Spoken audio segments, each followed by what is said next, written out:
ধন্যবাদ সঞ্চালক জনাব আব্দুল আহাদ চৌধুরী।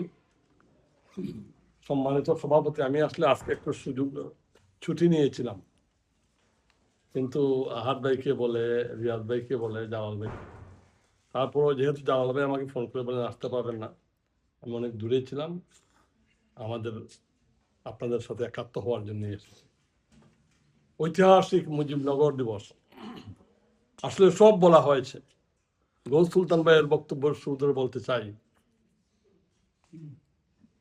মাস্টারদা সূর্য সেন, প্রীতিলতা, সুভাষ বসু, হুসেন সৈয়দ সোহরাওয়ার্দী, শেরে বাংলা একে ফজলুল হক, মাওলানা আব্দুল হামিদ খান বাসানী, অনেক জাতীয় নেতৃবৃন্দ এই বাংলাতে এসেছেন। কেউ আমাদেরকে লাল সবুজের পতাকা উপহার দিতে পারে, আমাদেরকে স্বপ্ন দেখিয়েছেন, স্বপ্নের বাস্তবায়ন করতে পারেন। সেই স্বপ্নের বাস্তবায়ন করেছেন টুঙ্গিপাড়া থেকে বেড়ে ওঠা যেই খুকা মুজিব, পরে শেখ মুজিব, বঙ্গবন্ধু জাতির পিতা আমাদেরকে স্বপ্ন দেখিয়েছিলেন, এবং সেই স্বপ্নের বাস্তবায়ন ঘটিয়েছেন জাতির পিতা বঙ্গবন্ধু শেখ মুজিব।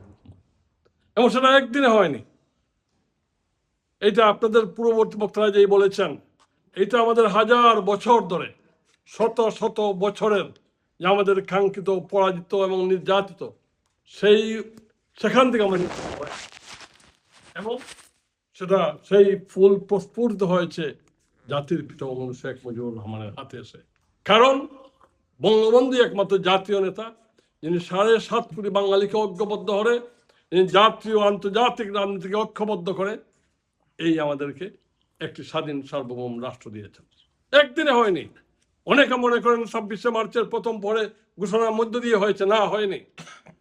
এটা বঙ্গবন্ধুর স্বপ্ন ছিল, বঙ্গবন্ধুর প্ল্যান ছিল, বঙ্গবন্ধুর পরিকল্পনা ছিল, এবং পরিকল্পনা ছিল বলেই দাপে দাপে 52 থেকে 62, 62 থেকে 66, 6 দফা, 69-এর গণ আন্দোলন, 70-এর নির্বাচনের মধ্য দিয়ে জাতির পিতা ম্যান্ডেট নিয়েছেন এই দেশের সরকার গঠনের জন্য।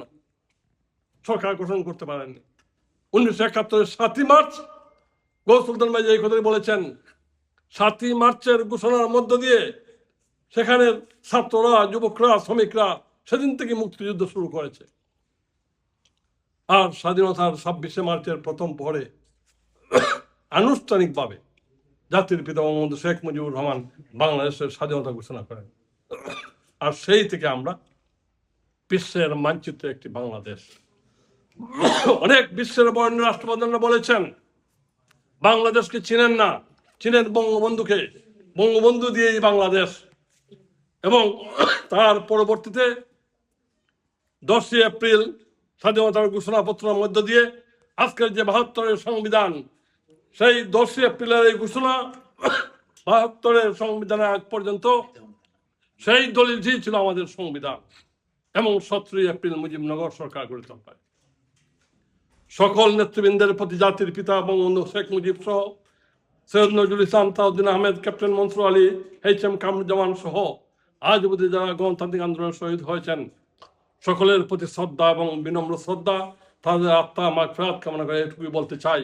আমার নেতা বক্তব্য রাখবেন, বাংলাদেশ আওয়ামী লীগের প্রেসিডেন্ট সদস্য, যার নেতৃত্বে আমরা আন্দোলন সংগ্রাম করেছি। আমরা আবারও সবাই যেটা বলেছেন সেইটুকু বলতে চাই, আমরা আন্দোলন সংগ্রামের মধ্য দিয়ে আমাদেরকে এগিয়ে যেতে হবে। মাননীয় প্রধানমন্ত্রী শেখ হাসিনা এই বাংলাদেশকে একটি উন্নয়নের মহাসড়কে পৌঁছে দিয়েছেন।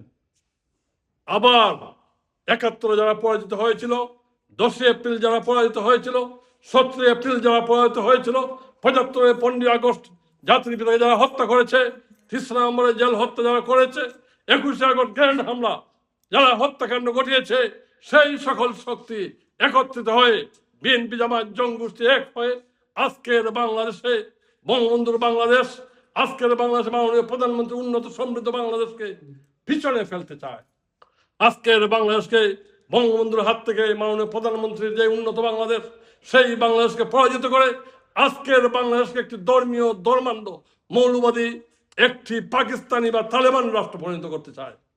আমার বিশ্বাস এই যুক্তরাজ্য সহ বিশ্বের বিভিন্ন দেশে এবং বাংলাদেশের আজকের 18 কোটি মানুষ এক এবং অভিন্ন, তারা একটি জিনিস তারা বুঝতে পেরেছে, বাংলাদেশে যদি একটি অসাম্প্রদায়িক রাষ্ট্র আমরা প্রতিষ্ঠা করতে চাই, বাংলাদেশে যদি আমরা একটি গণতান্ত্রিক রাষ্ট্র প্রতিষ্ঠা করতে চাই, বাংলাদেশে একটি সমাজতান্ত্রিক রাষ্ট্র প্রতিষ্ঠা করতে চাই, বাংলাদেশকে যদি আমরা উন্নয়ন, শান্তি এবং সম্প্রীতির বাংলাদেশ গঠন করতে চাই, তাহলে বঙ্গবন্ধু কন্যা মাননীয় শেখ হাসিনা ছাড়া আর কোনো বিকল্প নাই।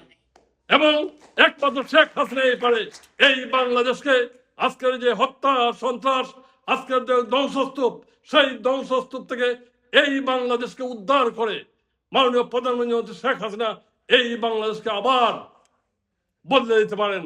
এবং আমরা বিশ্বাস করি শেখ হাসিনার নেতৃত্বে এই বাংলাদেশ আবার বদলে যাবে। মাননীয় প্রধানমন্ত্রী যে স্বপ্ন, সেই স্বপ্ন মাননীয় প্রধানমন্ত্রীর মাধ্যমে 7.5 কোটি মানুষ থেকে আজকের বঙ্গবন্ধুর 7.5 কোটি মানুষ থেকে আজকের মাননীয় প্রধানমন্ত্রীর নেতৃত্বে 18 কোটি মানুষ ঐক্যবদ্ধ হয়ে আগামীর পথে হাঁটছে। সেই পথ হলো শেখ হাসিনার দেয়া পথ, একটি উন্নত সমৃদ্ধ বাংলাদেশ, একটি আধুনিক বাংলাদেশ, একটি স্মার্ট বাংলাদেশ। আমরা শেখ হাসিনার নেতৃত্বে সেই স্মার্ট বাংলাদেশ, উন্নত সমৃদ্ধ বাংলাদেশ গঠন করতে চাই। আপনারা সবাই ভালো থাকুন, নিরাপদে থাকুন। জয় বাংলা, জয় বঙ্গবন্ধু।